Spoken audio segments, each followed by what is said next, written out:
Si vous n'êtes pas structuré, vous n'y arriverez pas. Salut les investisseurs intelligents, j'espère que vous allez bien. Je vous souhaite une très très belle journée. Et justement, ce matin, j'étais au téléphone avec un de mes élèves. Et cet élève, justement, il était assez désorganisé de nature. Je lui ai donc donné des documents pour qu'il se structure, notamment lorsque il veut aller visiter un bien immobilier. J'ai donc pensé à vous refaire une vidéo sur la fameuse checklist intelligente qui, très récemment, a subi quelques évolutions, quelques améliorations. Et donc, je vous la donne. Elle est toujours téléchargeable gratuitement en cliquant sur un lien qui est situé juste sous la description de la vidéo, dans la description.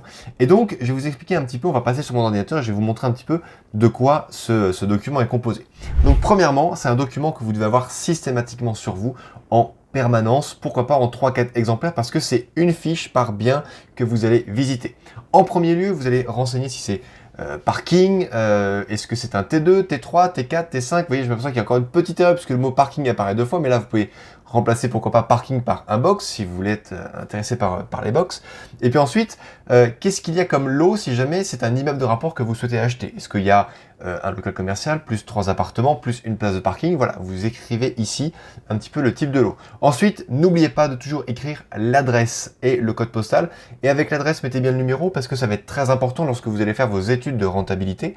Eh bien, vous allez devoir renseigner quelle est l'adresse et faire surtout votre étude sur meilleursagents.com pour savoir si le prix que l'agent immobilier vous propose ou que le vendeur vous propose est bien cohérent avec le marché. Si on vous dit que c'est 12 avenue du Général de Gaulle, lorsque vous tapez 12 avenue du Général de Gaulle dans le code postal, si ça fonctionne et que c'est cohérent, ça veut dire que vous achetez dans les prix du marché, vous n'êtes pas bien au-dessus ou bien en dessous, vous êtes cohérent et si vous êtes bien en dessous, vous savez quelle marge de négociation vous pouvez avoir pour remonter un petit peu le prix ou au contraire le baisser en cas de surcote. Ensuite, quel est le nombre de mètres carrés loi Carrez? Ce sont les seuls mètres carrés qui comptent, les mètres carrés qui comptent sont les mètres carrés pour l'estimation de la valeur du bien avec notamment le ratio au prix au mètre carré. Est-ce qu'il y a un ascenseur, balcon, terrasse, place de parking, cave? Ça, c'est important. On peut également rajouter, est-ce qu'il y a un gardien? Est-ce qu'il y a une porte automatique dans la copropriété? Pourquoi? Parce que ce sont des frais qui sont importants à prendre en compte car ils vont venir augmenter mécaniquement les charges de copropriété. Ensuite, il y a les différents loyers. Est-ce que le bien que vous visitez est déjà loué? Oui, non, ou est-ce qu'il est partiellement loué? Est-ce qu'il est loué par exemple qu'en courte durée mais qu'il est vide le reste de l'année? Est-ce que c'est un bail meublé? Si le bail meublé est en cours, il faut le mettre parce que c'est aussi un argument qui est important. La fiscalité n'est pas la même. Et donc, si vous achetez le bien avec un locataire à l'intérieur, vous allez également acheter le bail qui est lié à ce logement. Vous ne pourrez pas mettre le locataire dehors comme ça. Vous allez donc savoir, vous devez donc savoir qu'est-ce qu'il en est du bail de location et du document qui relie le locataire à son logement. Et ensuite, quelle est la tension locative? Est-ce que on est dans une ville où il y a une très grosse tension, où c'est très dur de trouver de la rentabilité, ou est-ce qu'on est plutôt sur une zone géographique où la tension locative est plutôt faible, où on trouve on trouve facilement des logements et donc les propriétaires ne trouvent pas facilement de locataires. Et ensuite, vous allez renseigner sur la checklist quelle est la tension locative. Vous n'êtes pas obligé de renseigner la checklist sur le moment lorsque vous êtes en train de visiter le local que vous êtes en train de visiter avec le vendeur ou l'agent immobilier. Vous pouvez aussi avoir des devoirs lorsque vous rentrez chez vous et donc aller mesurer la tension locative. La tension locative, si elle est forte, ça veut dire que les propriétaires n'ont aucune difficulté à trouver un locataire. Si elle est faible, ça veut dire que les propriétaires ont du mal à trouver un locataire parce qu'il y a plus d'offres que de demandes. Donc il y a le site, le tensiomètre locatif que j'aime beaucoup. Là, je vous le montre ici. Donc vous tapez le tensiomètre locatif dans Google et vous descendez et vous allez sur le site qui est www.locservice. Vous cliquez là et là vous renseignez simplement le nom de la ville qui vous intéresse. Moi, par exemple, je connais bien les villes du Sud. On peut marquer par exemple la ville de Toulon. On va cliquer sur Toulon et qu'est-ce que l'on voit? On voit que c'est entre normal et difficile de trouver une location. Et à côté, vous avez l'interprétation. Ces données globales sont...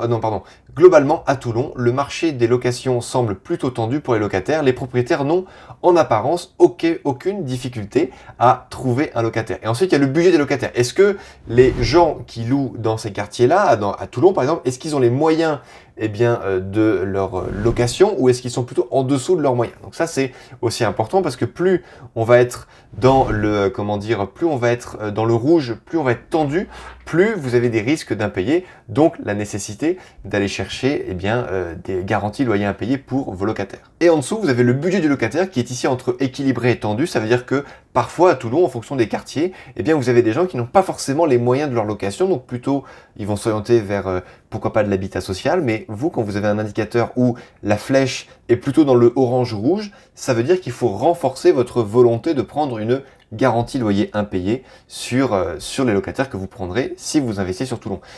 Autre exemple, si vous investissez par exemple dans une ville où il y a un peu moins de tension, je sais qu'à Saint-Étienne par exemple, il n'y a pas une énorme tension locative, eh bien on tape Saint-Étienne ici, on tape 42 000, et là on voit que, vous voyez, c'est entre facile et très facile. Donc les propriétaires ont, semble-t-il, souvent des difficultés à trouver un locataire. Donc vous voyez, c'est important cette notion parce que ça sert à quoi d'aller acheter dans une ville si, eh bien, vous faites un crédit, vous empruntez et que finalement vous ne trouvez pas de locataire. Pourquoi? Parce que il y a peut-être 1000 personnes qui cherchent des logements à Saint-Étienne, mais il y a 10 000 logements vacants. Donc forcément, ces logements vacants vont être pourvus et ça peut vous mettre en difficulté d'acheter un bien immobilier dans une ville où il n'y a pas de tension locative. N'oubliez jamais les 3 piliers: autofinancement, tension locative et qualité du bien. On continue sur la checklist. Donc, vous marquez ici prix du mètre carré, location, valeur marché. Prix du mètre carré à la location, eh bien, le réel, d'accord? Parce qu'il y a la valeur marché, il y a la valeur réelle, parce que si vous louez un appartement qui est de meilleure qualité que la moyenne, forcément, vous allez le louer plus cher. Quels sont les charges mensuelles de copropriété? C'est important. Ensuite, quel est le prix demandé? Je dis bien le prix demandé, parce que ce n'est pas le prix que vous allez payer. Vous allez sûrement négocier ce prix. Quels sont les frais de notaire? Quel est le prix total que vous allez débourser? Et si vous ne savez pas utiliser ou calculer finement, eh bien, le calcul des frais de notaire, je vous ai mis ici une référence: www.immobilier.notaire.fr/fr/frais de notaire, et vous allez pouvoir estimer à l'euro près le montant des frais de notaire liés à la transaction que vous allez faire pour acquérir ce bien, eh bien, que vous convoitez. Ensuite, le propriétaire. En quelle année a-t-il acheté le bien? Quel âge a-t-il? Quelle est la date de mise en vente? Est-ce que vous achetez fin 2022, mais peut-être que le propriétaire, il cherche à vendre son bien depuis 2018. Ça fait peut-être 4 ans qu'il cherche à le vendre, il n'y arrive pas parce qu'il y a peut-être des problèmes. Donc ça, c'est important de savoir pourquoi est-ce qu'il l'a vendu, pourquoi est-ce qu'il le vend déjà, et surtout, pourquoi est-ce qu'il a mis si longtemps à se vendre. S'il a mis longtemps à se vendre, ça veut dire que vous avez peut-être l'opportunité de faire une grosse opération, c'est-à-dire une grosse négociation, soit il y a peut-être un problème et qu'il va falloir aller un petit peu fouiller, un peu fouiner. Ensuite, année d'achat du bien, c'est important parce que si on est en 2022 lorsque je fais cette vidéo, si le bien a été acheté en 2010 ou en 2005, donc il y a plus de 10 ans, plus de 15 ans, presque 20 ans, eh bien vous pouvez être certain que il y a quasiment plus de crédit adossé sur ce bien immobilier-là. Donc, ça en fait un bien qui est encore plus intéressant parce que le propriétaire, lorsque vous allez lui donner l'argent pour acheter son bien, eh bien, il n'aura pas de crédit à rembourser. Ce qui veut dire qu'il peut potentiellement accepter n'importe quel prix. Alors que si vous achetez un bien immobilier à une personne qui l'a acheté il y a 2 ans, à 2 ans, elle est encore là en termes de crédit, donc elle peut peut-être accepter une baisse de 5-6 000 euros, mais elle ne pourra pas accepter plus parce que il y a la banque derrière qui va réclamer le remboursement du capital lors de la vente du bien immobilier. Donc, c'est important. Et ici également, notez la raison de la vente. Est-ce que c'est vendu dans le cadre d'un héritage pour par exemple, payer les droits de succession? Est-ce que c'est vendu parce qu'il y a un divorce? Est-ce que c'est vendu parce qu'il y a un déménagement, une mutation à l'étranger?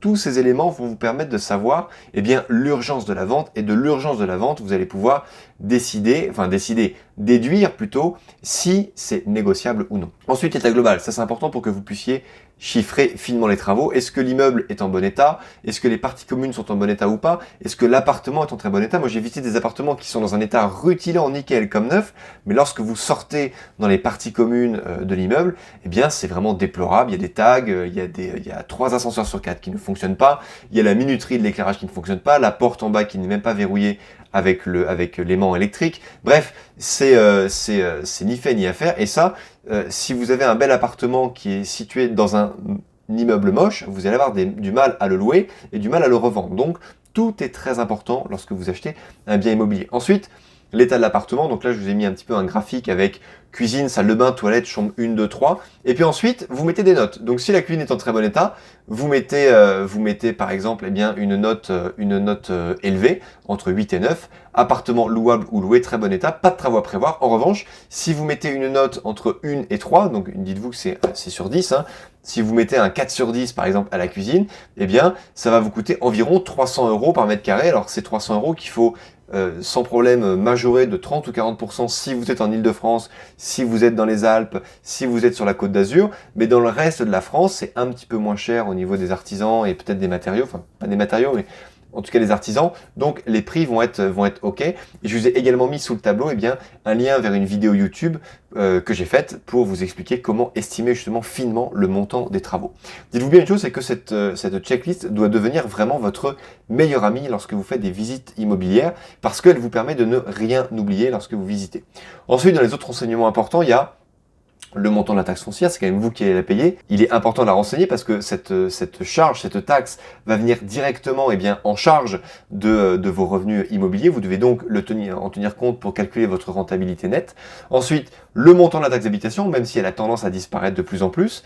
Et ensuite, le montant des charges de copropriété, car vous allez devoir en payer une partie, et une partie que vous allez pouvoir récupérer sur le dos du locataire. Mais si ces charges récupérables sur votre locataire sont trop importantes, ça peut également faire fuir votre locataire. Donc, il est très important ici, à chaque fois que vous faites une visite immobilière, de renseigner tous les points que je vous ai listés. Vous souhaitez rejoindre le programme d'accompagnement avancé pour réussir tous vos projets immobiliers? Vous êtes prêt à changer de vie et à vous lancer dans l'aventure immobilière? N'attendez plus et déposez votre candidature en cliquant sur le lien qui s'affiche en description de cette vidéo. Renseignez le maximum de détails en répondant à la totalité des questions du formulaire de candidature. Si celle-ci est retenue, vous aurez alors la chance de rejoindre le programme d'accompagnement avancé Patrimoine. On fait la route ensemble. Ciao! Voilà chers amis, cette vidéo est terminée. Je vous encourage vivement à télécharger ce document en cliquant sur le lien qui est situé juste sous la vidéo. Et comme d'habitude, n'oubliez pas, crise ou pas crise, on fait la route ensemble. Ciao!